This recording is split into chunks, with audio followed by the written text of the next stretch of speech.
نبی پاک صلی اللہ علیہ وسلم دوسرے بچوں کی طرح کھیلتے تو تھے لیکن بتوں کے قریب نہیں جاتے تھے۔ باقی بچے بتوں کے سامنے کھیلتے، کبھی ان کی نقل کرتے تو آپ خاموشی سے الگ کھڑے ہو جاتے۔ ایک دن بیوی آمنہ رضی اللہ عنہا نے دیکھا کہ بچے کعبہ کے پاس کھیل رہے ہیں اور بتوں کو اپنے ننھے ہاتھوں سے چھو رہے ہیں، لیکن محمد صلی اللہ علیہ وسلم تھوڑی دور کھڑے آسمان کی طرف دیکھ رہے ہیں۔ بی بی آمنہ رضی اللہ عنہا نے پوچھا، بیٹا محمد تم ان کے ساتھ کیوں نہیں کھیلتے؟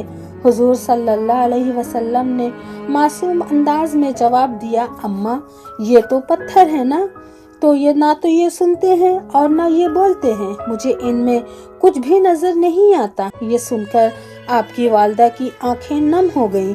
آپ نے بیٹے کو گلے سے لگایا اور ان کے دل میں اور پختہ یقین بیٹھ گیا کہ یہ بچہ اللہ کی طرف سے بھیجی گئی خاص امانت ہے۔ جب نبی پاک صلی اللہ علیہ وسلم 6 سال کے ہوئے تو آپ کی والدہ نے فیصلہ کیا کہ بیٹے کو لے کر مدینہ جائیں، وہاں ان کے رشتہ دار رہتے تھے اور وہ چاہتی تھی کہ حضرت محمد صلی اللہ علیہ وسلم اپنے والد کی قبر کی زیارت بھی کر لیں جو مدینہ میں ہی تھی۔ سفر کا سامان نہیں تھا، ریگستان کی تپتی ہوا، اونٹوں کی سواری اور لمبی دوری۔ محمد صلی اللہ علیہ وسلم کی آنکھوں میں عجیب سا صبر اور حوصلہ جھلک رہا تھا، لیکن مدینے میں تقریباً 1 مہینہ ٹھہرنے کے بعد رشتہ داروں سے ملاقات ہوئی۔ جب قبر عبداللہ پر پہنچے تو آپ کی والدہ نے فرمایا، بیٹا یہی آپ کے والد کی قبر ہے، وہ آپ سے بہت محبت کرتے تھے۔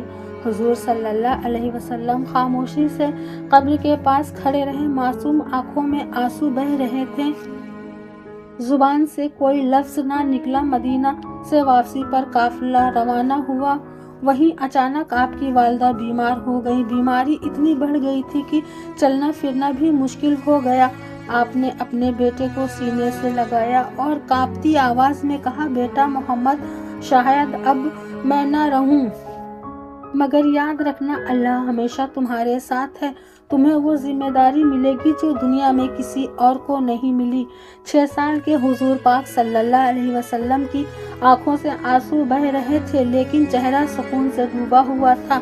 کچھ دیر کے بعد بیوی آمنہ کی روح جنت کی طرف پرواز کر گئی، لیکن محمد صلی اللہ علیہ وسلم کی آنکھوں سے آنسو تھم نہیں رہے تھے۔ لیکن سفر والوں نے انہیں واپس مکہ پہنچا کر ان کے دادا کے حوالے کر دیا، لیکن جب عبد المطلب کو پتہ چلا بہو بیوی آمنہ رضی اللہ عنہا اب اس دنیا میں نہیں رہیں تو آپ کی بھی آنکھیں بھر آئیں۔ آپ نے محمد کو اپنی گود میں لیا اور کہا، بیٹا یہ تمہارے رب کی آزمائش ہے، اس سے کبھی گھبرانا نہیں، تمہارا دادا زندہ ہے اور مجھے یقین ہے تمہارا رب ہر لمحہ تمہارا سہارا بنے گا، اور آپ کے دادا آپ کو اپنی جان سے بڑھ کر چاہتے تھے۔